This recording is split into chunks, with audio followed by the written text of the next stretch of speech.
አደይ ቀጣይ ክፍል።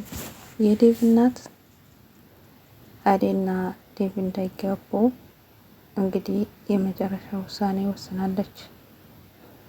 ያው ለዴቭ ሌላ ሚስት እንዳመጣችለትና አደይም ማግባት እንደሌለበት መቼም ቢሆን መቼም አደይ ላትመለስ ከሱ እንድትርቅ ትፈልጋለች። ዴቭ ግን አደይን በጣም ይወዳታል፣ ሊርቃትም አይችልም። ነገር ግን ደግሞ የዴቭ እናት የልብ ታማሚ ናት። ግዴታ እናቱ የምትለውን ነገር ማክበር አለበት። እናትየው ያመጣችለትን ሚስት ማግባት አለበት። ያ ካልሆነ ግን እናትየው ፌንት ትነቅልና ልቧ ይነሳባታል። የገረመኝ ነገር ቢኖር አደይን ለመጉዳት አደይን ነገር ለማድረግ እያሰበች ነው። ምክንያቱም አደይና ዴቭ ሲዋደዱ የቆዩ ሰዎች ናቸው። ቢያገኛት እንኳን እንዲያገኛት አትፈቅድም። አደይ ግን አሁንም ዴቭን እየጠበቀች ነበር። ከነገ ከነጎዳ እናቱን ሀሳብ ይቀይርና ያስረዳታል።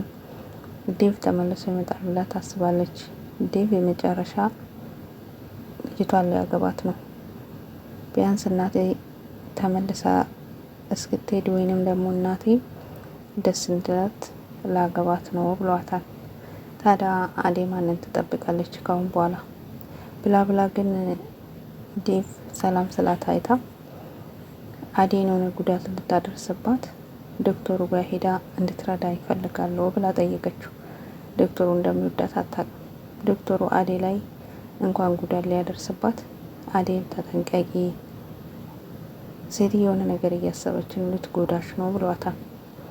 ስለዚህ አደይ ራሷን መጠበቅ አለባት፣ ምናልባት የሆነ ነገር እንዳታረጋት። አደይ ሞኝ ናት። የዴቭ እናት ናት ብላ እሷ ከፍ ዝቅ አርጋ ብትሰድባት እንኳን መልስ እየሰጠቻት አይደለም። ለልዬ ደግሞ በጣም ስታሳዝን ገጀራም ታስሯል። ቤዛም ደግሞ ቤቷን በላዩ ላይ ሽጫለሁ እያለቻት ነው። ለሊ ግራ ገብቷታል። ለሊና አደይ እንደው እንደምን ሰዎች ይበረቱባቸዋል መልካም ልጆች ስለሆኑ። ግን ደግሞ ገጀራም ጎኗ አለ። ወንድምሽ ነው ነኝ እያላት ነው።